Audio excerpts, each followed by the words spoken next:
ସମସ୍ତଙ୍କୁ ମୋର ପହିଲି ରଜର ଅଭିନନ୍ଦନ ଶୁଭେଚ୍ଛା ଜଣାଉଛି। ରଜ ଆସିଗଲେ ଆମ ଓଡ଼ିଆ ଘରର ପର୍ବପର୍ବାଣି ପାଳନ କରିବାକୁ ବହୁତ ଭଲ ଲାଗେ। ମୁଁ ଭାବେ ଏମିତି ସବୁବେଳେ ପର୍ବପର୍ବାଣି ଲାଗି ରହୁ ଆଉ ସ୍ୱାଦିଷ୍ଟ ସବୁବେଳେ ଖାଇବାକୁ ମିଳୁ। ବାହାଘର ହୋଇସାରିଲା ପରେ କେତେ କ'ଣ ପରିବର୍ତ୍ତନ ହୋଇଯାଏ।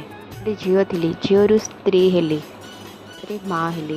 ବାହାଘର ପରେ ବହୁତ କିଛି ପରିବର୍ତ୍ତନ ହୋଇଯାଏ। ଯେତେବେଳେ ଏମିତି ପର୍ବପର୍ବାଣି ପିଠା ବନାଏ ମୋ ମାଆ କଥା ମନେ ପଡ଼େ। ମୋ ମାଆ ଏମିତି ଆମ ପାଇଁ ପିଠା ବନାଉଥିଲା ଆଉ ଆମେ ଖାଇକି ରଜରେ ସାଙ୍ଗମାନଙ୍କ ସହିତ ଖେଳିବାକୁ ଯାଉଥିଲୁ। ସତରେ ସେ ପୁରୁଣା ସ୍ମୃତି ମନେ ପଡ଼ିଲେ ଦୁଃଖ ଲାଗେ। ଖାସ୍ ସେ ସମୟ ଆମ ପାଇଁ ପୁଣି ଆସନ୍ତା।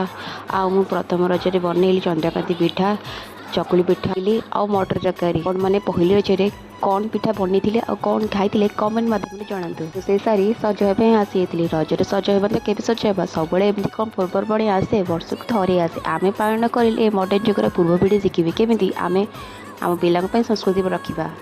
ଲାଗିଲା କମେଣ୍ଟ ମାଧ୍ୟମରେ ଜଣାନ୍ତୁ। ରହୁଛି ଜୟ ଜଗନ୍ନାଥ।